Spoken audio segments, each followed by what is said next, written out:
পৃথিবী ধ্বংসের কতটা কাছে তা বোঝাতে ডুমসডে ক্লক নামে একটা প্রতীকী ঘড়ি ব্যবহার করেন বিজ্ঞানীরা।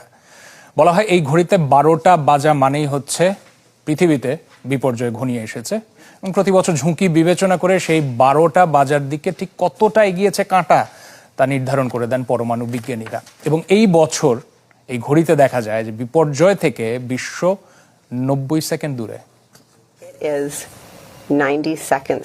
পৃথিবী ধ্বংস কবে হবে, কবে যাবে মানব সভ্যতা বিলুপ্তির পথে, এসব প্রশ্নের উত্তর জানতে ব্যবহৃত হয় ডুমসডে ক্লক। 1947 সালে এই কাল্পনিক ঘড়িটি প্রতিষ্ঠা করেন বিজ্ঞানী আইনস্টাইন ও ওপেনহাইমারের মতো কিছু ক্ষণজন্মা। আর 10টি সাধারণ ঘড়ির মতোই এই প্রতীকী ঘড়িতে রয়েছে 1 থেকে 12 পর্যন্ত প্রতিটি ঘর। তবে এর কাঁটা মধ্যরাতের যত কাছে রাখা হবে ততই বিপদ পৃথিবীর জন্য, কারণ ঘড়িতে ঠিক 12টা বাজলেই ধ্বংস হবে বিশ্ব।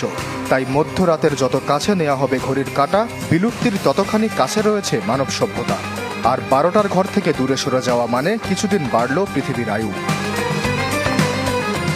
প্রতি বছর নানা ঝুঁকি নিয়ে গবেষণার পর বিজ্ঞানীরা সেট করেন এই ঘড়ির কাঁটা। এই বছর এই কাঁটা 12টা থেকে 1 মিনিটেরও কম ব্যবধানে রয়েছে।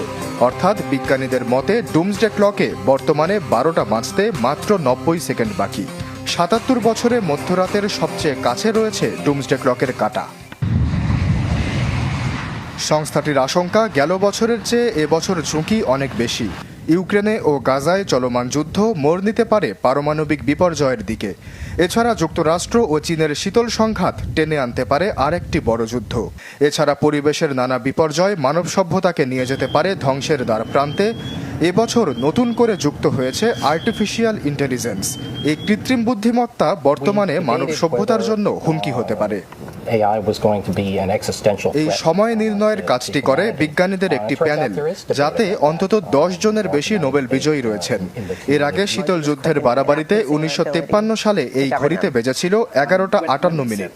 1990 সালে পরিস্থিতি অনেকটা শান্ত হলে এটিকে মধ্যরাত থেকে 17 মিনিট দূরত্বে রাখা হয়। 2017 সালেও ঘড়িটির কাঁটা মধ্যরাত থেকে 2.5 মিনিট দূরত্বে ছিল। তবে এর পর থেকেই এর কাঁটা ক্ষিপ্র গতিতে এগিয়ে যাচ্ছে 12টার দিকে। আশ্বাস চৌধুরী, চ্যানেল 24।